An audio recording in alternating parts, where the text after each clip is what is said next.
तो जय नमस्कार दोस्तों, आप सभी का स्वागत है रैपिड स्टडी में। तो हमारी जो सीरीज चल रही है यूपी जीके जीएस के hand written road superfast revision में, आप सभी का स्वागत है।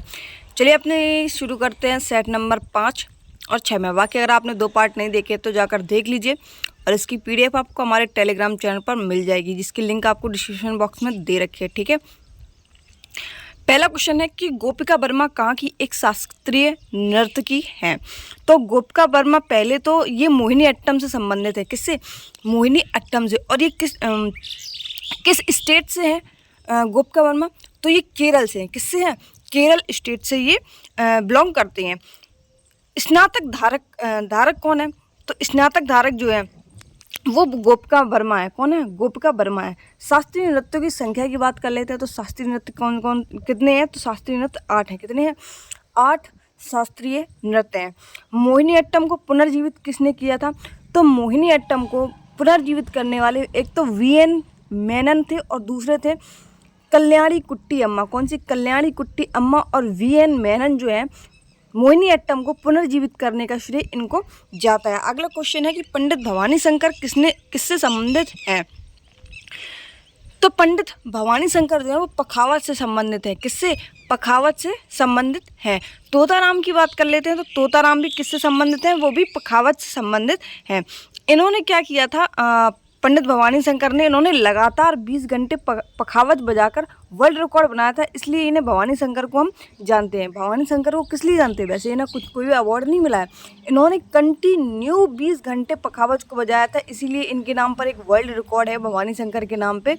और क्या बजाया था? वो पखावज बनाया था। ठीक है, तोताराम शर्मा भी पखावज से संबंधित है। सबसे कम उम्र में पद्मश्री पुरस्कार प्राप्त करने वाले तबला वादक कौन है?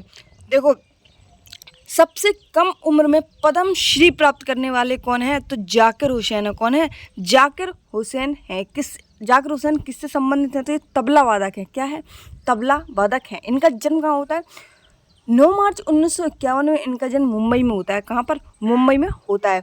इन्हें पद्मश्री मिला कब था? सबसे कम उम्र में इन्हें पद्मश्री मिला तो किस एज में इन्हें मिल गया था? तो 37 की एज में इन्हें 1988 में पद्मश्री मिल गया था। यानी कि 1951 से 1988 तक इनकी एज जो है वो 37 हो चुकी थी। ठीक है, तो 37 की एज में इन्हें पद्मश्री अवार्ड मिल गया तबला के लिए। किसको? जाकिर हुसैन को पद्मश्री सबसे कम उम्र में मिला था।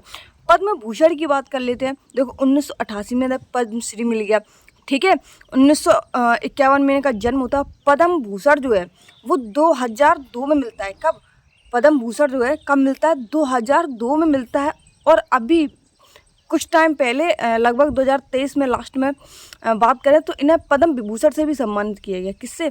पद्म विभूषण से सम्मानित किया गया। ये आए क्यों? क्योंकि इन्हें 2023 में पद्म विभूषण से सम्मानित किया गया है। ठीक है, 2002 में इन्हें पद्म भूषण से और पद्मश्री से कब? तो 1988 में इन्हें पद्मश्री, जो कि सबसे कम उम्र में इनको दिया गया। अगला क्वेश्चन है, कौन सी भारतीय अभिनेत्री वर्ष 1968 में पद्मश्री पुरस्कार से सम्मानित होने वाली नर्तकी थी?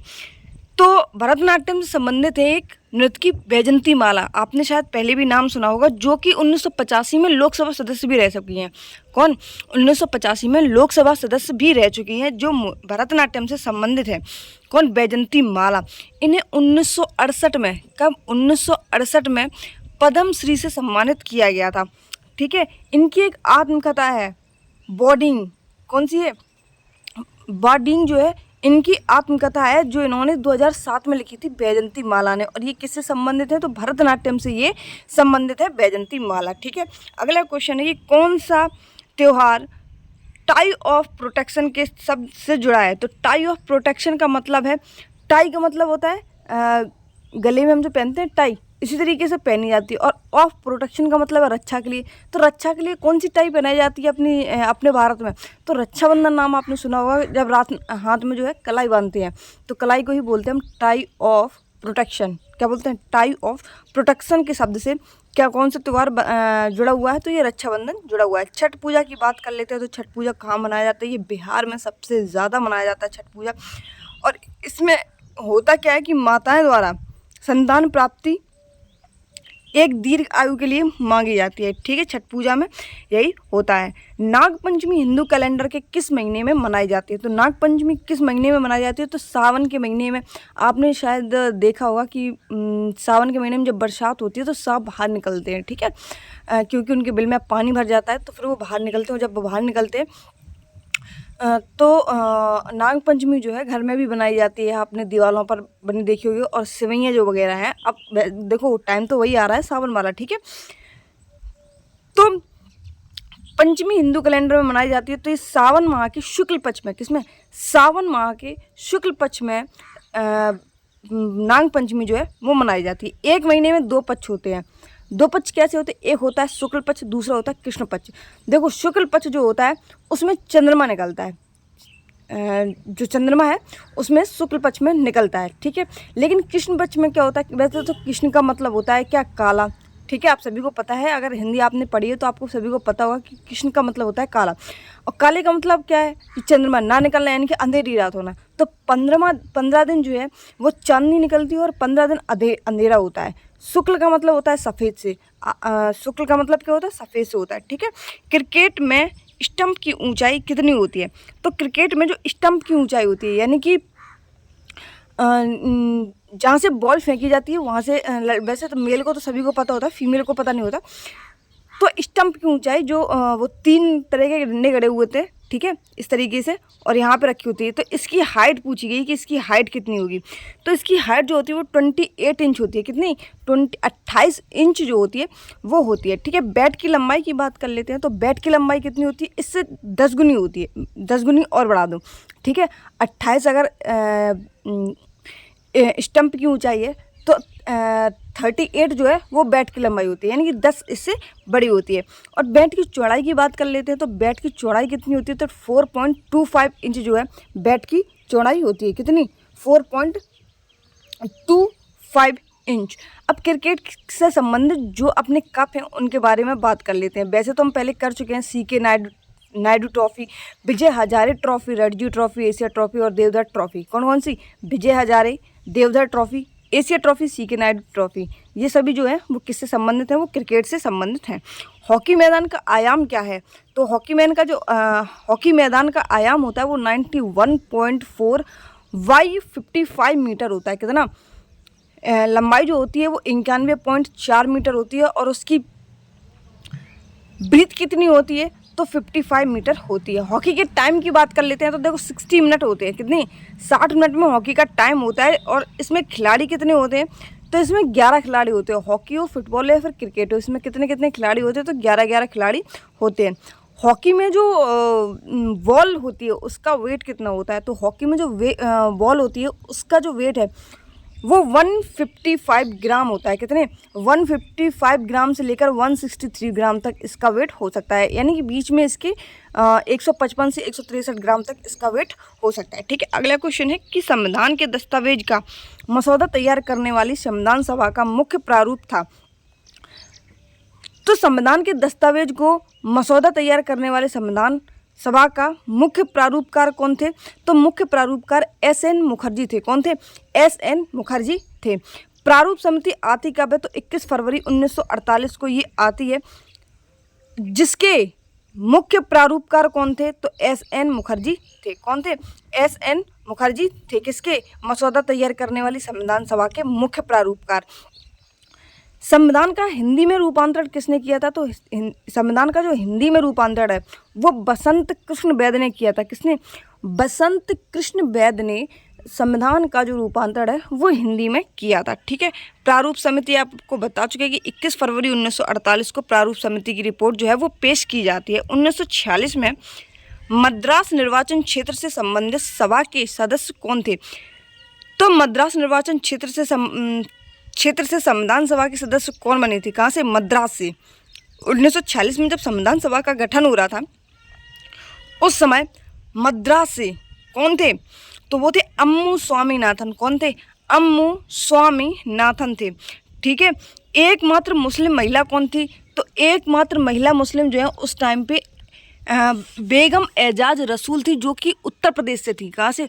उत्तर प्रदेश से थी एकमात्र महिला बेगम एजाज रसूल। ठीक है, संविधान सभा में कुल महिलाएं कितनी थी? तो संविधान सभा में कुल 15 महिलाएं थी। कितनी? कुल 15 महिलाएं थी, जो कि मद्रास से अम्मू स्वामीनाथन थे और एकमात्र मुस्लिम महिला बेगम एजाज रसूल उत्तर प्रदेश से थी। ठीक है। राज्य के नीति निर्देशक सिद्धांत कहाँ से लिए गए हैं? तो डीपीएसपी की बात हो रही है, तो डीपीएसपी कहाँ से लिए गए हैं? तो ये आयरलैंड से लिए गए हैं। कहाँ से लिए गए हैं? आयरलैंड से लिए गए हैं। ठीक है।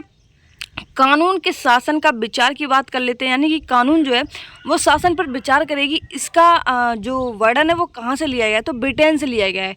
विचारों का जो वर्णन है वो कहाँ से लिया गया है? ब्रिटेन से लिया गया है। मौलिक अधिकार कहाँ से लिए गए हैं? मौलिक अधिकार जो कि अपने 12 से 35 में आते हैं। ठीक है, भाग 3 में आते हैं। और ये कहाँ से लिए गए हैं?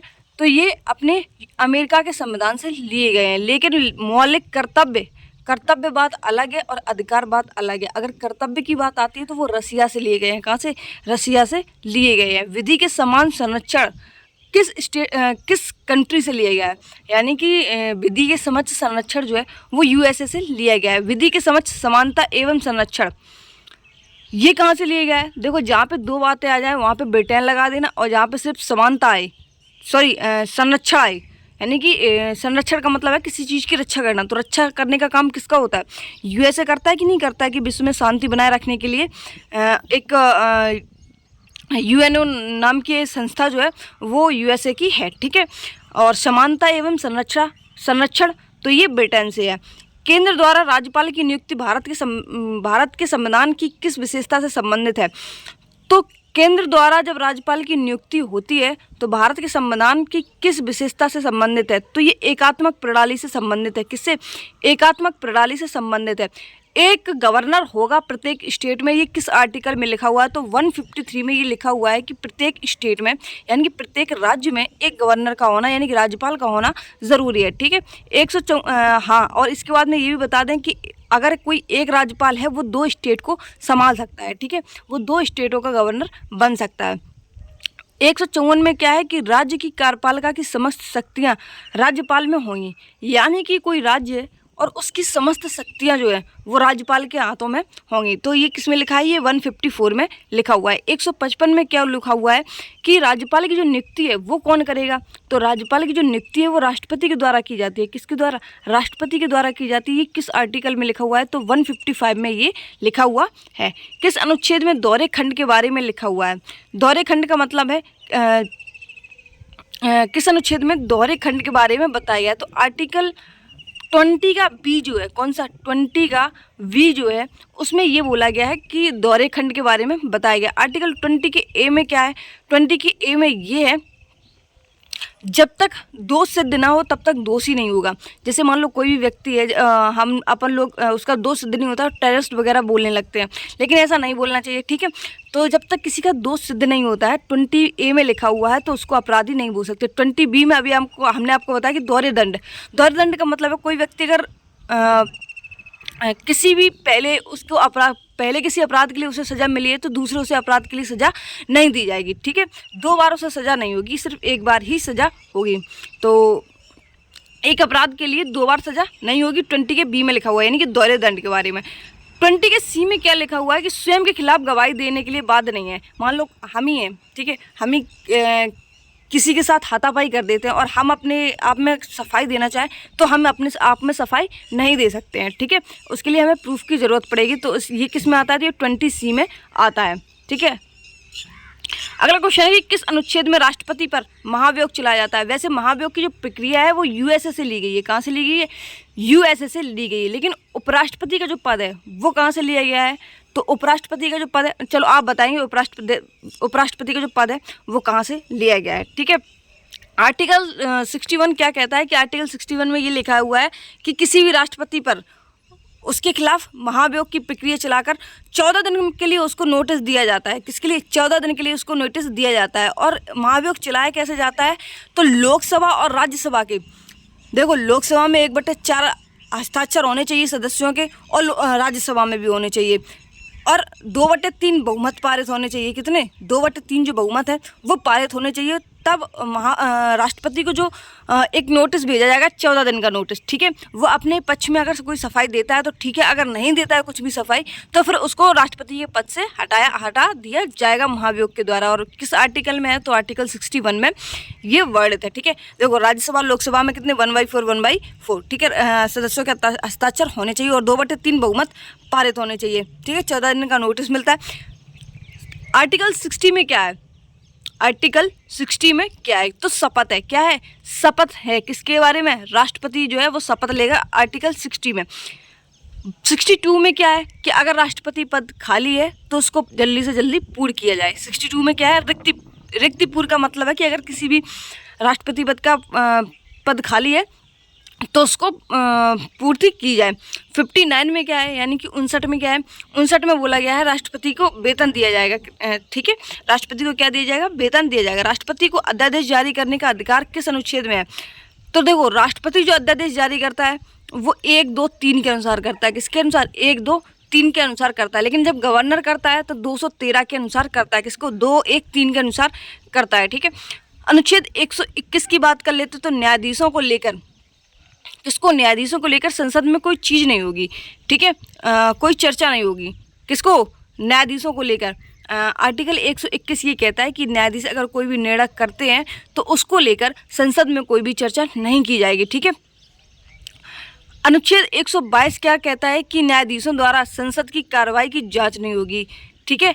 मान लो कोई न्यायाधीश गलत निर्णय दे देता है और उसके पहले तो उसके बारे में चर्चा नहीं होगी 121 के अकॉर्डिंग, और फिर 122 के अकॉर्डिंग उस पर कोई कार्रवाई या फिर कोई भी जांच नहीं होती है, ठीक है। पहले तो न्यायाधीश ऐसा नहीं करते हैं, पूरी तरीके से हर चीज़ को समझ लेते हैं, उसके बाद ही में कोई फैसला जो है वो करते हैं। सुप्रीम कोर्ट की बात कर लेते हैं तो 124 में सुप्रीम कोर्ट का वर्णन है, यानी कि उच्चतम न्यायालय, ठीक है। उच्च न्यायालय बोलते हैं हम हाई कोर्ट को और उच्चतम न्यायालय बोलते हैं हम सुप्रीम कोर्ट को। किसी राज्य के सभी कार्यकारी कार्यों को किस नाम से किया जाता है?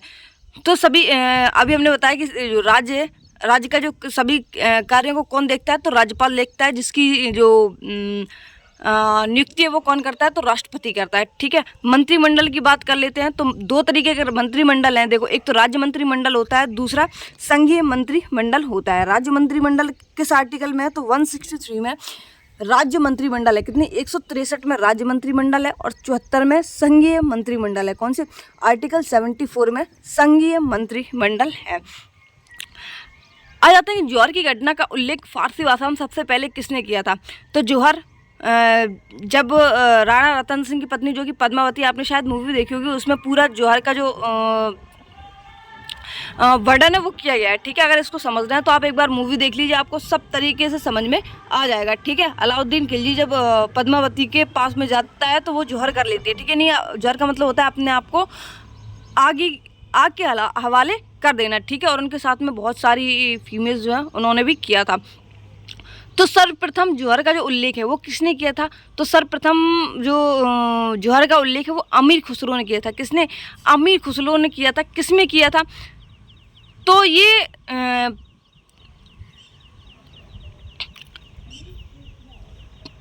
पुस्तक है ख्वाजल उल फतू। क्या है? ख्वाजल उल फतू में इन्होंने इसका वर्णन किया था।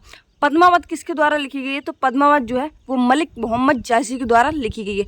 अमीर खुसरो की जन्म की बात कर लेते हैं तो अमीर खुसरो का जन्म 1253 में होता है। कब? 1253 में होता है। जिन्हें हम तोताए हिंद के नाम से भी जानते हैं। किसको? अमीर खुसरो को। इनका वास्तविक नाम क्या है? तो अब्दुल हसन जो है वो इसका वास्तविक नाम है। किसका? अमीर खुसरो का, ठीक है। इनका जन्म कहाँ होता है? तो पटियाली गांव एटा में होता है। कहाँ पर? पटियाली गांव, सॉरी, अमीर खुसरो, हाँ ठीक है, पटियाली गांव एटा में अमीर खुसरो का जन्म जो है वो होता है, ठीक है। इन्होंने 7 सम्राटों का शासन देखा था। किसने? अमीर खुसरो ने 7 सम्राटों का शासन देखा था। दिल्ली के किस सुल्तान ने रोजगार दफ्तर बोला था? तो रोजगार दफ्तर किसने बोला था? तो फिरोज शाह तुगलक ने रोजगार दफ्तर जो है वो खोला था। क्या खोला था? रोजगार, यानी कि प्रत्येक व्यक्ति को रोजगार मिलेगा। ये किसने अपने दरबार में खोला था? तो फिरोज शाह तुगलक ने ये अपने दरबार में खोला था। मोहम्मद बिन तुगलक की बात कर लेते हैं, उसको पागल बादशाह के नाम से जानते हैं, ठीक है। इसके बाद में असफलताओं का बादशाह, यानी कि इसने बहुत सारी मुद्राएं वगैरह चलाई और भी बहुत कुछ इन्होंने देवनागरी से दौलताबाद में अपनी जो जिसका पुराना नाम दौलताबाद था, ठीक है, वहाँ पे अपनी जो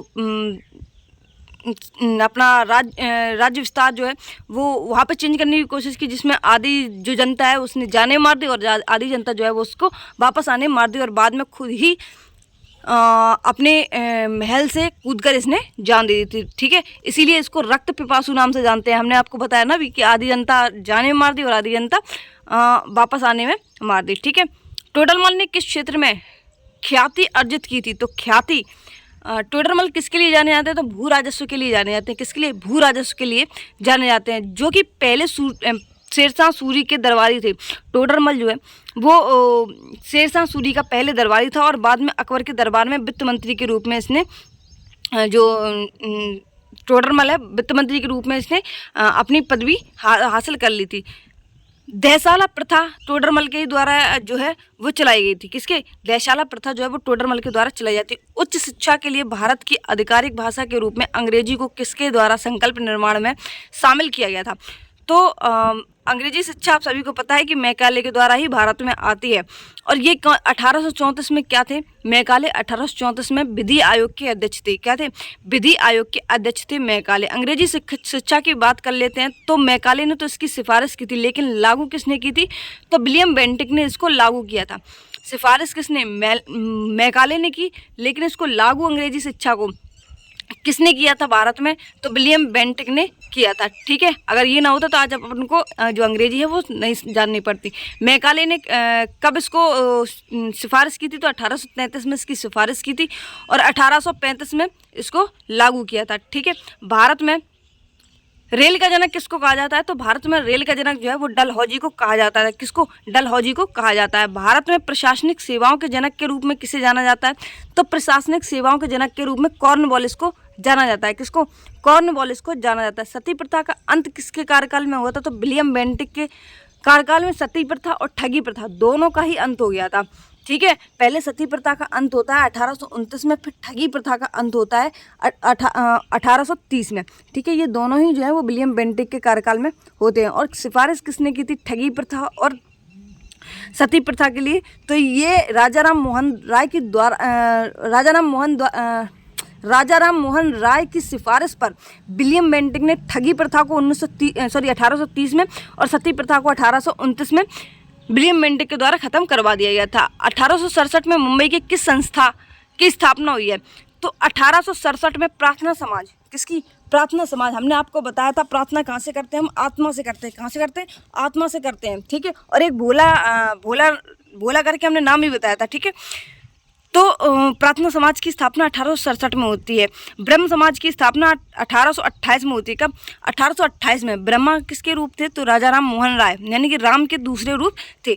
आर्यों के अंदर क्या नहीं थी? तो आर्यों के अंदर दया नहीं थी। क्या नहीं थी? आर्यों के अंदर दया नहीं थी। तो और ये 1875 में दयानंद सरस्वती के द्वारा होती है। रामकृष्ण मिशन की तो राम के अंदर क्या था? राम के अंदर विवेक था या नहीं? तो रामकृष्ण मिशन यानी कि विवेकानंद ने इसकी स्थापना की थी 1897 में। कब? 1897 में इसकी स्थापना की थी। प्रार्थना समाज जो है वो 1867 में, ब्रह्म समाज 1828 में, और इसके बाद में आर्य समाज 1875 में, और रामकृष्ण 1897 में। रामकृष्ण परमहंस के नाम से किसे जाना जाता है? तो रामकृष्ण परमहंस के नाम से किसको हम जानते हैं? तो गंगाधर जो चट्टोपाध्याय हैं इन्हें हम जानते हैं रामकृष्ण परमहंस के नाम से। नरेंद्र दत्त यानी कि विवेकानंद को हम नरेंद्र दत्त के नाम से जानते हैं। दयानंद सरस्वती को हम मूल शंकर के नाम से जानते हैं। किसके? मूल शंकर के नाम से जानते हैं। टाइगर लीजन या फ्री इंडिया लीजन के संस्थापक कौन है? तो टाइगर लीजन या फिर फ्री इंडिया लीजन के संस्थापक है सुभाष चंद्र बोस। कौन है? सुभाष चंद्र बोस ने ये जर्मनी के सहयोग से टाइगर लीजन और फ्री इंडिया लीजन्स के संस्थापक थे, ठीक है। 1857 की क्रांति को प्रथम स्वतंत्रता संग्राम कौन थे? तो 1857 में जब क्रांति हुई थी, वैसे तो आप सभी को पता होगा 1857 की क्रांति क्यों हुई थी, ठीक है। तो जो सुअर की चर्बी वाले जो कारतूस थे उन्हीं से ये सब जो 1857 की क्रांति है ये शुरू होती है। तो प्रथम स्वतंत्रता संग्राम कौन थे? तो वीडी सावरकर थे। कौन थे? वीडी सावरकर जो है वो प्रथम स्वतंत्रता सेनानी थे। आगे आ जाते हैं कि स्वतंत्रता संग्राम के दौरान मोपला विद्रोह किस राज्य में हुआ था? तो मोपला विद्रोह 1921 में केरल राज्य में होता है। कब? मोपला विद्रोह जो है वो 1921 में केरल राज्य में होता है। ठीक है, पाइका विद्रोह की बात कर लेते हैं। तो क्या पाया? उड़ गई। फिर तुमने क्या पाया? कुछ नहीं पाया। तो पाइका विद्रोह जो है वो उड़ीसा में होता है 1817 में। कब? 1817 में पाइका विद्रोह जो है वो उड़ीसा में होता है। भारत में मीठे पानी की झील, तो बुलर झील जो कि जम्मू कश्मीर में स्थित है। ये क्वेश्चन तो घिसा पिटा है, सभी को पता है। ठीक है, कौन सी? बुलर झील जो है वो जम्मू कश्मीर में स्थित है, मीठे पानी की सबसे बड़ी झील। बड़ा पानी झील की बात कर लेते हैं। तो बड़ा पानी झील कहाँ पर स्थित है? ये मेघालय में स्थित है। कहाँ पर? मेघालय में स्थित है। भीमताल कहाँ पर स्थित है? तो भीमताल जो है वो उत्तराखंड में स्थित है। कहाँ पर? उत्तराखंड में स्थित है। भारत के प्रमुख समुद्री तट की बात कर लेते हैं। तो काठियावाड़ तट कहाँ पर है? तो कच्छ के दमन तक, कच्छ के गुजरात में जो कच्छ है वहाँ से लेकर दमन एंड दीव तक ये फैला हुआ है काठियावाड़ तट। कोंकण तट की बात कर लेते हैं जो कि दमन से गोवा तक है। कहाँ तक? दमन से लेकर गोवा तक फैला हुआ है। ठीक है, ये पश्चिमी साइड नीचे कॉर्नर की साइड में है कोंकण तट। कनारा तट की बात कर लेते हैं। तो गोवा से मैंगलोर, कहाँ पर? ये भी कॉर्नर में है नीचे। और आ जाओ उसके कर्नाटक के साथ में। मैंगलोर कहाँ पर है? कर्नाटक में है। ठीक है, मालाबार तट की बात कर लेते हैं। तो मालाबार तट वैसे तो केरल में है, आप सभी को पता है। ठीक है, लेकिन ये कहाँ से कहाँ तक फैला हुआ है अभी बात वो चल रही है, ये नहीं चल रही कि किस स्टेट में ये है। तो मंगलौर से ही कन्याकुमारी तक फैले हुए हैं। कहाँ से? मंगलौर से कन्याकुमारी तक फैले हुए हैं। मंगलौर कहाँ है? तो मंगलौर जो है वो कर्नाटक में ही पड़ता है। ठीक है, और ये कहाँ तक है? तो कन्याकुमारी तक है। कोरोमंडल तट की बात कर लेते हैं। तो कन्याकुमारी से पुलिकट झील जो है वो कोरोमंडल तट इस पर स्थित है। उत्तरी सरकार तट की बात कर लेते हैं। तो पुलिकट झील से महानदी डेल्टा तक जो है वो उत्तरी सरकार तट स्थित है। उत्कल तट की बात कर लेते हैं। तो महानदी से गंगा मैदान तक ये उत्कल तट फैले। काल वैसाखी क्या है? तो काल वैसाखी किसको कहते हैं हम? तो मानसून से पहले की जो वर्षा है जिसको हम तड़ित झंझावट कहते हैं। क्या? तड़ित झंझावट कहते हैं मानसून से पहले की वर्षा। ठीक है, जैसे मानसून आया नहीं और वर्षा होने लगी, उसी को हम क्या कहते हैं? काल वैसाखी कहते हैं। काल वैसाखी दो तरीके की होती है। देखो, एक तो केरल में होती है, दूसरी असम में होती है। कॉफ़ी सावर आपने सुना होगा और बोडो इचीला सुनी होगी आपने। ठीक है, कॉफ़ी सावर आपने ज़रूर सुनी होगी। तो वो कहाँ है? तो केरल में होती है। ठीक है, कॉफ़ी सावर जो है वो केरल में और बोडो इचीला जो है वो असम में। मेड़ा सागर किस महासागर में स्थित है? तो मेडागास्कर जो है वो किस महासागर में स्थित है? ये हिंद महासागर में स्थित है मेडागास्कर। मैरियाना गर्त जो कि सबसे गहरा गर्त है, जिसकी गहराई जो है 11,033 कितनी? 11,033 मीटर जो है वो मैरियाना गर्त। ठीक है, जिसको हम मैरियाना ट्रेंच भी कहते हैं, सबसे गहरी गर्त है। हिंद महासागर की बात कर लेते हैं। तो हिंद महासागर में सबसे गहरा पॉइंट कौन सा है? तो सुंडा गर्त है। कौन सा है? हिंद महासागर में सबसे जिसको हम जावा ट्रेंच भी कहते हैं। क्या कहते हैं? सुंडा गर्त को हम जावा ट्रेंच के नाम से भी जानते हैं। ठीक है, अब आ जाते हैं अपने सेट नंबर 6 में। किसमें? सेट नंबर 6 में। जैन धर्म के 23वें तीर्थंकर पारसनाथ का प्रतीक चिन्ह क्या है? तो पारसनाथ जो है वो 23वें तीर्थंकर थे जैन धर्म के। ठीक है, कौन से 23वें तीर्थंकर थे जैन धर्म के, जिनका जन्म वाराणसी में होता है। कहाँ पर?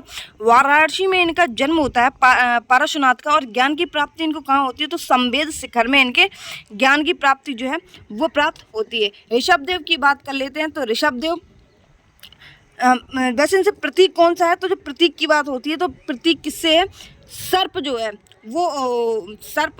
वो पारसनाथ का जो प्रतीक चिन्ह है वो है। ऋषभदेव की बात कर लेते कि ऋषभदेव का प्रतीक चिन्ह को क्या है? तो वो है वृषभ। क्या है? वृषभ यानी कि बैल जिसको हम बोलते हैं, वो ऋषभदेव के का प्रतीक चिन्ह है। इसके बाद में मल्लीनाथ की बात कर लेते हैं। तो जयकलश, क्या? जयकलश जो है वो मल्लीनाथ के हैं। संभवनाथ की बात कर लेते हैं। तो संभवनाथ के प्रतीक चिन्ह क्या है? तो अश्व यानी कि घोड़ा है। क्या है? घोड़ा। शक्तिनाथ की बात कर लेते हैं। तो शक्तिनाथ का प्रतीक चिन्ह क्या है? हिरण है। क्या है? हिरण है। श्यानवाद तथा अनेकांतवाद का संबंध जैन धर्म से है। किससे? श्यानवाद तथा अनेकांतवाद का संबंध किससे है? तो ये है जैन धर्म से। किससे? जैन धर्म से इन दोनों का संबंध है, श्यानवाद और अनेकांतवाद का। पंच महाव्रत की बात कर लेते हैं। तो सत्य, अहिंसा, अस्तेय, अपरिग्रह और ब्रह्मचार्य, ये 4 पंच महाव्रत हैं। कौन से? पंच महाव्रत हैं। पहले ये 4 थे, बाद में ये चौथा जोड़ा गया ब्रह्मचर्य वाला। ठीक है, बाकी ये जो सत्य अहिंसा अस्त्य अपरिग्रह हैं ये तो सभी में चले आ रहे थे, लेकिन बाद में जो ब्रह्मचर्य है इसको जोड़ दिया गया। अशोक के किस अभिलेख में सांप्रदायिक सौहार्द एवं धार्मिक समन्वय की बात की गई है? तो धार्मिक समन्वय की बात 12वें अभिलेख में की गई है। किसमें? धार्मिक सौहार्द की जो बात है, धार्मिक और सौहार्द दोनों की बात जो है वो 12वें अभिलेख में, किसमें? 12वें अभिलेख में, अशोक के 12वें अभिलेख में इन दोनों का वर्णन किया गया है। वैसे अगर बात करें तो ब्रह्म शिलालेख कितने हैं? तो 14 ब्रह्म शिलालेख हैं अशोक के। कितने? 14 ब्रह्म शिलालेख हैं अशोक के, और 7 स्तंभ लेख हैं अशोक के।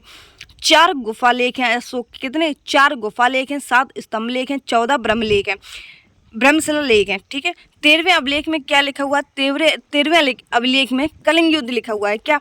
कलिंग युद्ध लिखा हुआ है। 11वें अभिलेख की बात कर लेते हैं तो 11वें अभिलेख में क्या है कि इन्होंने धम्म की नीति जो है वो अपना ली थी। किसने? अशोक ने। किसकी?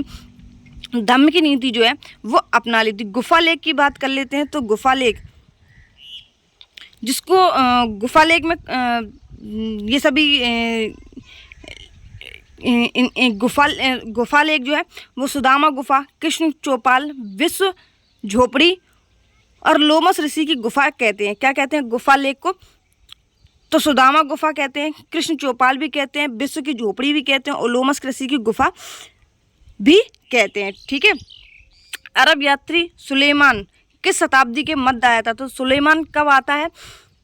जो कि एक अरब यात्री था, ये 9वीं शताब्दी में आता है। कब? 9वीं शताब्दी में ये आता है। ठीक है। कहाँ पे? भारत में ये आता है। इसके बाद में सुलेमान आया।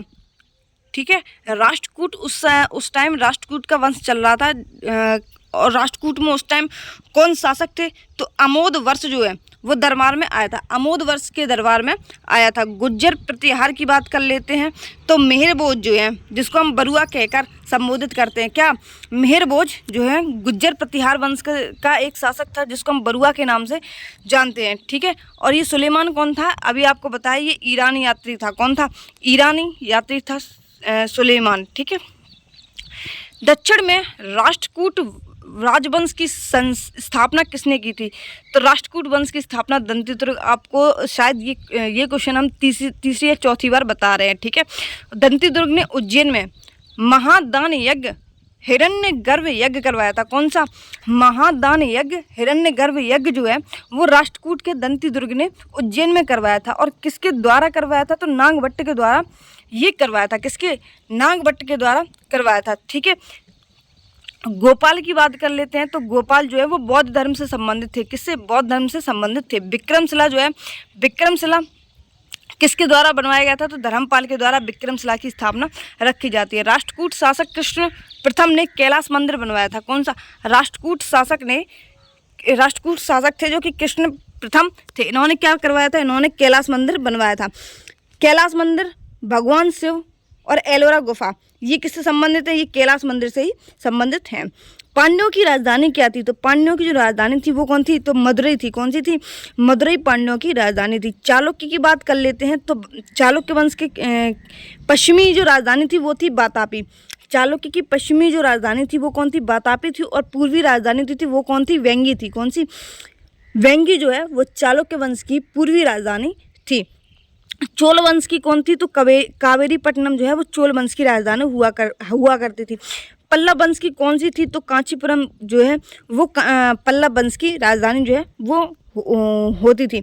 मलिक काफूर किस शासक के सेनापति था? तो अलाउद्दीन खिलजी। मलिक गाफूर, इसके बारे में तो आपको कुछ बताना ही नहीं, जिसको हम 1000 दिनारी के नाम से जानते हैं। बाजार व्यवस्था को क्या कहा जाता था? तो सेना ए मंडी के नाम से जाना जाता था अलाउद्दीन खिलजी के शासनकाल में। दाग एवं मूल्य की प्रथा किसने चलाई थी? तो अलाउद्दीन खिलजी ने चलाई थी। नगद वेतन की प्रथा जो है वो किसने चलाई थी? तो वो भी अलाउद्दीन खिलजी ने चलाई थी। इसके अलाउद्दीन खिलजी के बारे में कुछ बताने की जरूरत नहीं, वैसे तो सभी को पता है। ठीक है। अलाउद्दीन खिलजी के बारे में।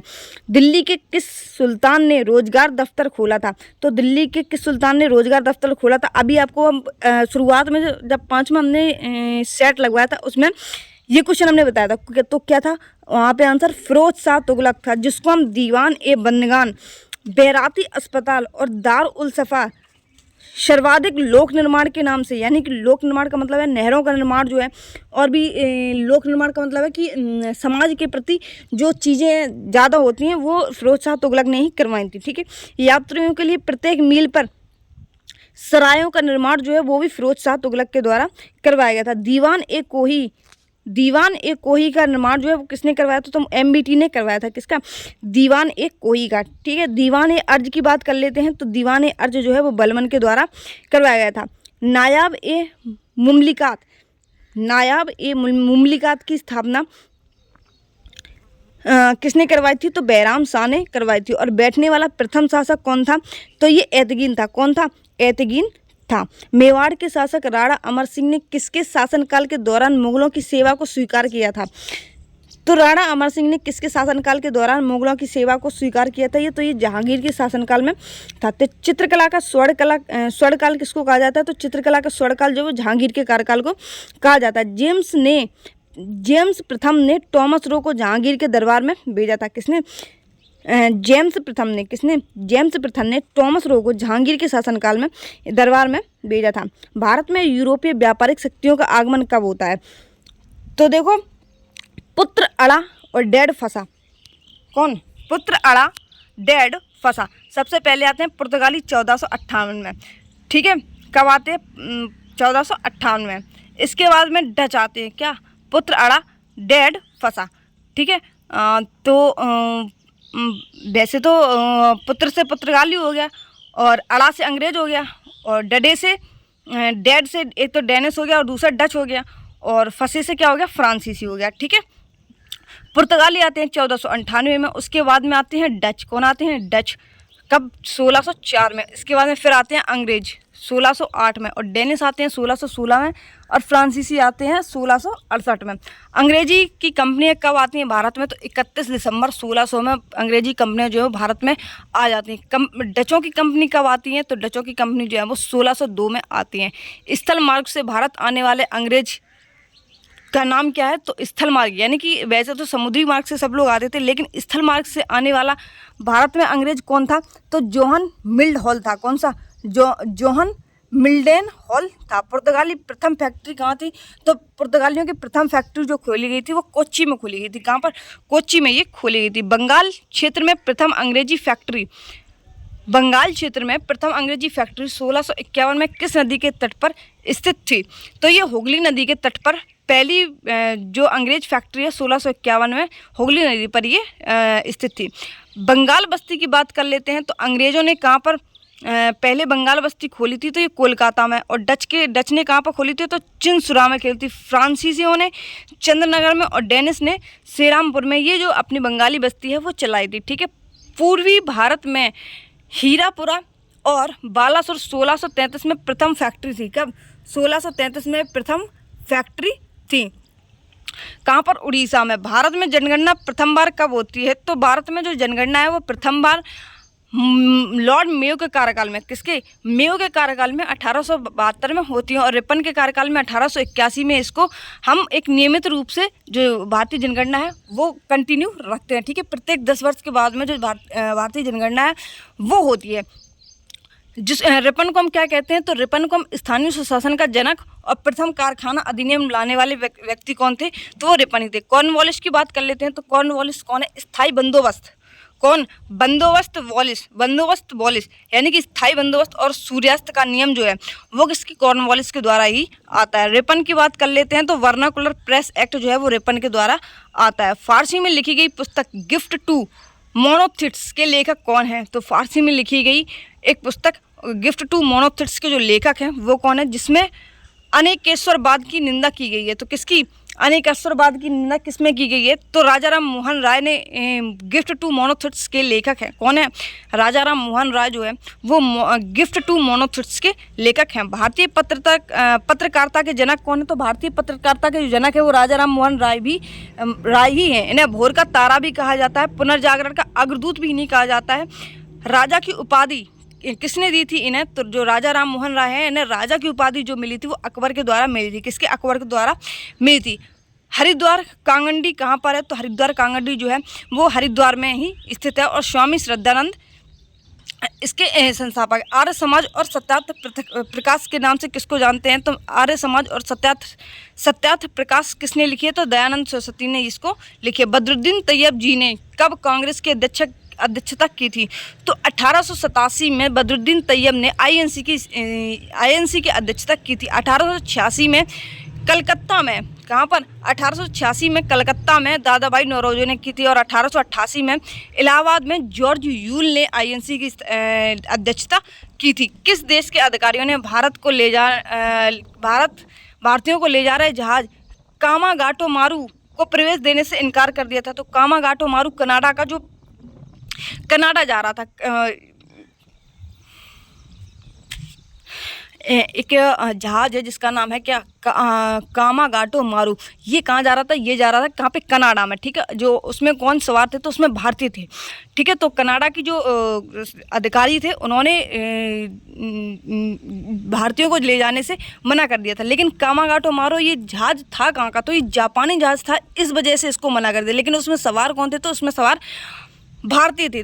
कुल कितने भारतीय थे? तो कुल 346 भारतीय उसमें थे, ठीक है। गदर आंदोलन की बात कर लेते हैं। तो गदर आंदोलन की स्थापना किसने की थी? तो सोहन सिंह भाखना ने गदर आंदोलन की स्थापना की थी। 1939 में फॉरवर्ड ब्लॉक की स्थापना किसने की थी? तो 1939 में फॉरवर्ड ब्लॉक की स्थापना सुभाष चंद्र बोस के द्वारा की जाती है। इन्होंने 1938 में हरिपुरा अधिवेशन में कांग्रेस की अध्यक्षता की थी। कब? 1838 में। और 1829 में त्रिपुरी अधिवेशन में इन्होंने क्या किया था? पट्टाभी सीतारमैया को इन्होंने हरा दिया था। गांधी इरविन समझौता कब हुआ था? तो 1931 में गांधी इरविन समझौता होता है। अगर आपको ये वीडियो अच्छी लगी तो चैनल को सब्सक्राइब और वीडियो को लाइक ज़रूर कर देना। एंड हाँ, एक कमेंट ज़रूर छोड़ के जाना। और साथ ही मैं आपको बता दें कि इसकी जो PDF है वो हमारे टेलीग्राम चैनल पर मिल जाएगी। अगर आपको लिंक से नहीं मिलता है तो @रैपिड स्टडी डालने के बाद में आप लास्ट में 1 लगा देना। क्या? विदाउट स्पेस में रैपिड स्टडी और लास्ट में 1 ज़रूर लगा देना और सर्च करना, आपको हमारा आइकन दिख जाएगा उससे, और चैनल को उसमें ज्वाइन कर लेना। वैसे PDF जो है वो हम शाम को अपलोड करते हैं, ठीक है। तो शाम को आपको सभी की PDF जो है वो मिल जाती हैं। वैसे आप देख सकते हैं कि नायक सीरीज़ की भी हमने सभी अपलोड की हुई हैं। और साथ ही में वैसे तो हम पांडव सीरीज़ नहीं लिख रहे हैं, ठीक है, लेकिन हाँ, अर्जुन सीरीज़ को हमने लिख के उसमें जितने भी पार्ट हुए थे वो हमने आपको प्रोवाइड करा दिए हैं। इसके बाद में यूपी के लिए जीके, और ये है यूपी जीके जीएस। तो यूपी जीके के लिए हम सीरीज चला रहे हैं, ठीक है।